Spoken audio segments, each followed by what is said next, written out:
दत्तवाड इथं मोबाईल व बुलेटच्या चेष्टेवरून दोन गटात तुफान हाणामारी, जातीवाचक शिवीगाळ, प्राणघातक हल्ला, दोन्ही गटांकडून परस्पर विरोधी फिर्याद, 9 जणांवर गुन्हे दाखल।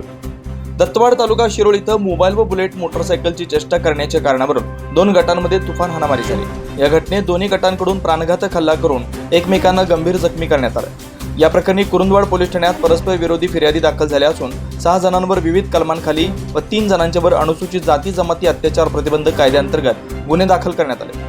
या प्रकरणी उदय काकासू पाटील, रवींद्र काकासू पाटील व फैयाज अफराद सर्व राहणार दत्तवाड या तिघांच्यावर अॅट्रॉसिटीचा, तर दुसऱ्या गटातील शंकर मायांवर राहणार हिरेकोडी जिल्हा बेळगाव, नितीन बिरनगे, जितेंद्र बिरनगे, लखन बिरनगे, रामा बिरनगे व लक्ष्मण कांबळे सर्व राहणार दत्तवाड या 6 जणांच्या विरुद्ध गुन्हा दाखल करण्यात आला।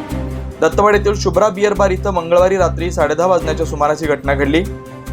फिर्यादी जितेंद्र श्रीकांत बिरनगे वय 36 राहणार बेघर वसाहत दत्तवाड यांच्या फिर्यादीनुसार त्यांचा भाऊ नितीन बिरनगे यास उदय काकासू पाटील, रवींद्र काकासू पाटील व फैयाज अफराद सर्व राहणार दत्तवाड या तिघांनी मिळून मारहाण केली। भाऊ जितेंद्र बिरनगे हा मध्ये भांडणे सोडवण्यासाठी आला असता संशयित 3 आरोपींनी जातीवाचक शिवीगाळ केली।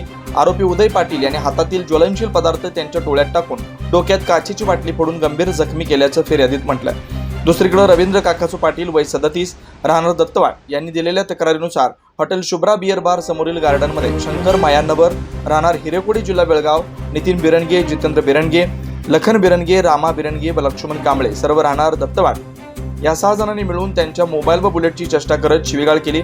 त्यानंतर लाथाबुक्क्याने मारहाण करत लक्ष्मण कांबळे याने काठीने डोक्यात वार करून गंभीर जखमी केल्याचं फिर्यादीत म्हटलंय। या घटनेनंतर कुरुंदवाड पोलिसांनी दोन्ही गटाकडून परस्पर विरोधी फिर्याद दाखल करून संबंधित आरोपीवर विविध कलमांखाली गुन्हे नोंदवले। तसेच तिघांविरुद्ध अनुसूचित जाती जमाती अत्याचार प्रतिबंधक कायद्याअंतर्गत गुन्हा दाखल करण्यात आला।